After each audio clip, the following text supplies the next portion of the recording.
Holy guacamole, Batman. Oh my gosh.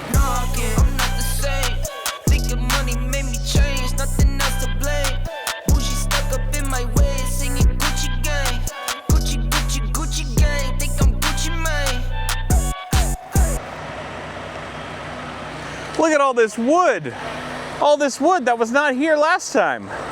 That's the concrete form that they've built with wood. Basically, it's a mold for the wall. They've already begun pouring concrete into it, looks like. This is what they've been doing for the last week. They've been building this form. For the record, I knew that this wall was gonna be big. Alvaro gave me this hat. I feel very patriotic. I knew this wall was gonna be big, but holy smokes. Now that the wood's up, you really get a full scope of how humongous this wall's gonna be. It's insane. I wish I could talk at more length about what they're doing right now, what's going on, but Alvaro's actually pretty tied up at the moment. He's got the vibrator again. Really going to town with that thing. You know, if I was gonna let any man vibrate my walls, Alvaro would be the guy. Stop clowning around with retail prices and check out today's sponsor, CDKeyOffer.com.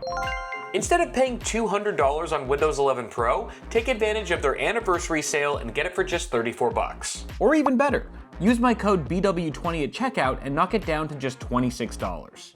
Not bad, not bad. That's 88% off retail. With Windows 10 officially hitting end of life this year, now's the perfect time to upgrade and keep your system secure and up to date. These keys are safe and reliable. I've been buying from this site for years and I've never had an issue or needed customer support.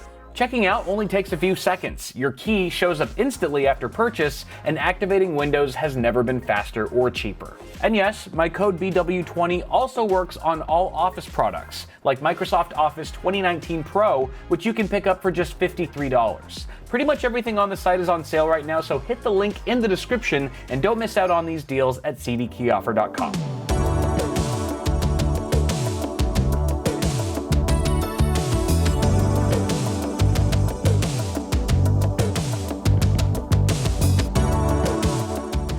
Could you explain a little bit about this form, like how it's actually standing up? Or Yeah, we framed it out from the other side first. So we use these special, ¿cómo se llaman esos clavos?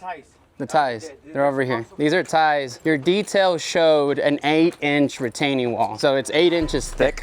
And we use these specialized retaining clips that when you put 2x4s on each side, or the plywood, sorry, from here to here is exactly 8 inches. I see. So it allowed us to space them out. And we secured them using a piece of plywood 3/4 inches thick. And then we use a 2x4 on its side, followed by another set of 2x4s and these little joist, not joist, I forget what they're called in English, but little holding clips that lock into here, and it'll make sure that it'll stay 8 inches consistently all the way across. So that way the form is exactly 8 inches on the inside. It reaches the code compliant thickness or the engineering detail thickness, and it helps for bracing as well. Because these, right, if it wasn't for these going across it, I think it's 16 inches, I forget what we did them, the wall could buckle and the form would push out and it could literally spill everywhere. And then we secured it on the bottom with a 2x4 that's going across, that we screw it into your key, into the base of it. So you just screwed directly into the concrete? Yep, using tap cons. And then we used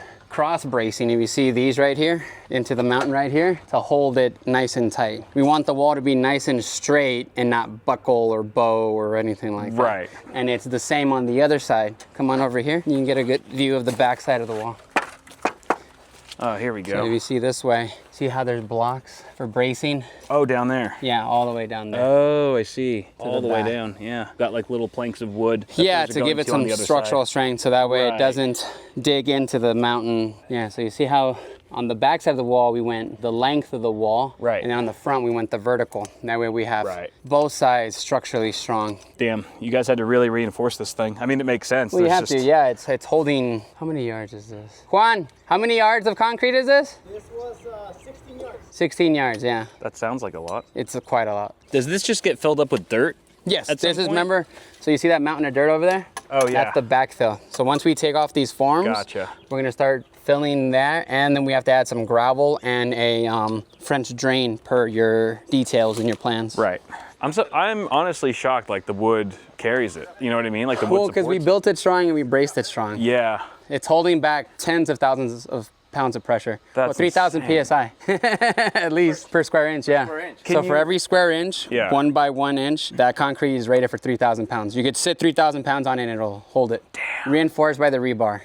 Technically, it's probably higher than that. So there's always a margin. So it could be actually like 3,600 psi, but they drop it down to cover their butts. But the reason it's 3,000 psi, it's because when we backfill, this is holding up your entire neighbor's driveway at this point. Right. Like if he decides he wants to build his house up against the property line, this wall will hold it. Hopefully that doesn't happen.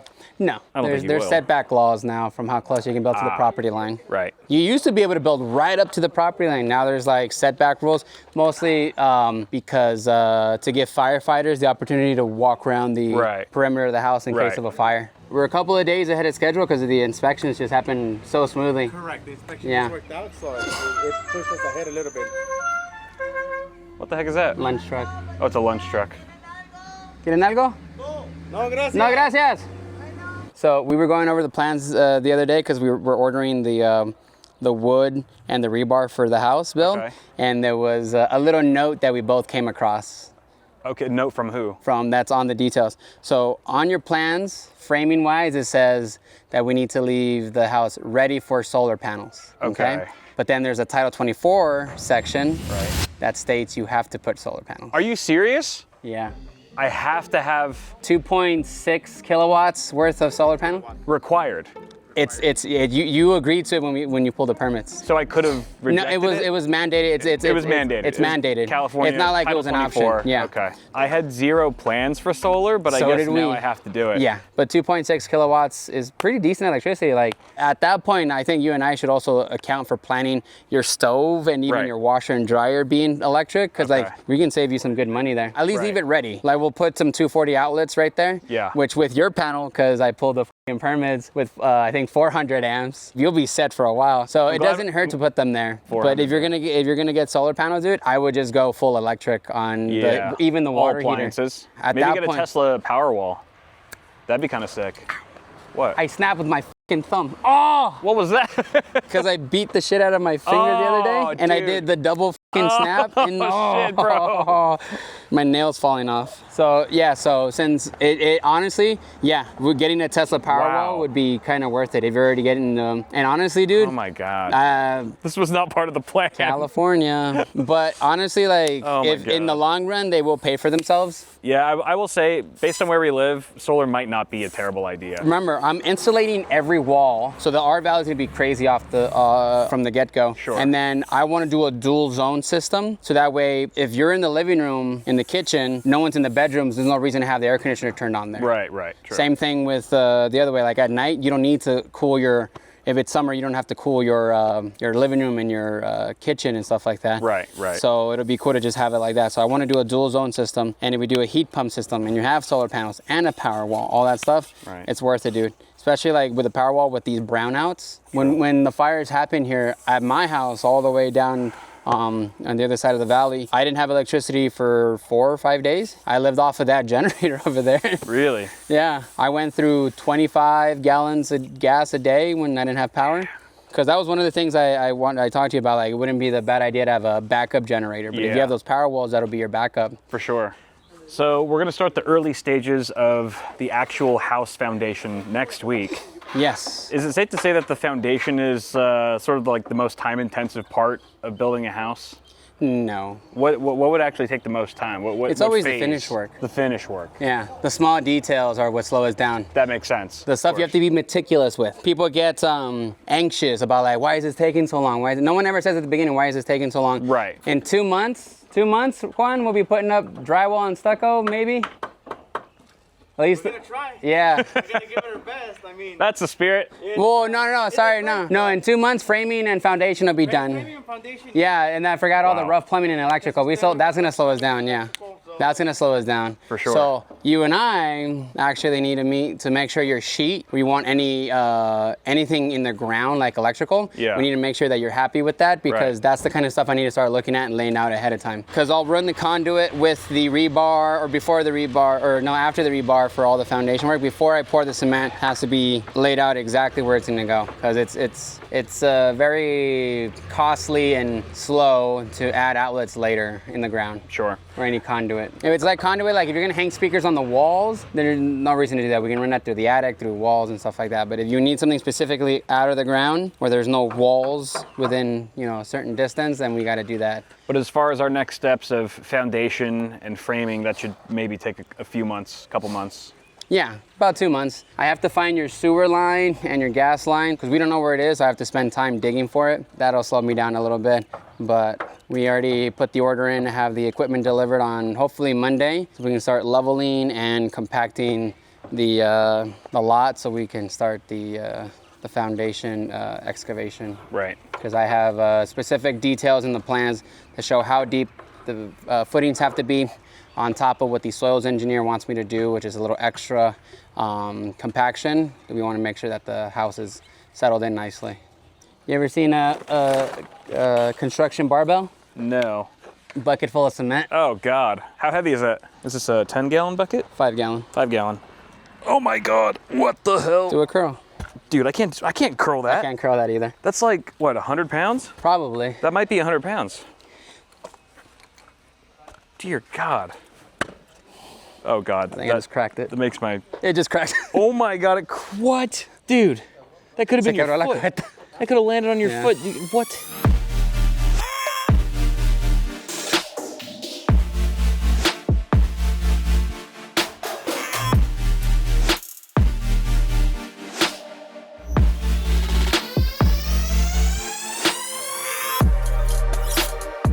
Here, come up here. I'll right. hold the camera so you can. All right. I Handing was this here. over to Alvaro so that we can do something very important. I'm gonna do my first initialing into the wall. I don't know what I'm gonna say. Ooh. There you go, making your mark. Fantastic job from the fellas, as always. They're crushing it, absolutely destroying. I am unfortunately going to be unavailable the day they take the wood off, so I won't be able to see the actual reveal of the wall, but you can because Alvaro made a time lapse of it. So here you go. You're seeing it before I am. How does it look? It should look like a wall. If it doesn't look like a wall, we might be in trouble. I'm sure it's great. I feel like this was the first chapter of the rebuild. The retaining wall was really the chapter 1 of this whole project, and it's finally come to a close. And that means we can move on to the foundation of the house, which is huge. So please get subscribed for more updates. Click the notification bell, for crying out loud. Click the notification bell. Thank you very much for watching this. Have a good day. I'm gonna spend the rest of my day probably thinking about solar panels because that's something I have to think about now. So that's fun. See you guys in the next one.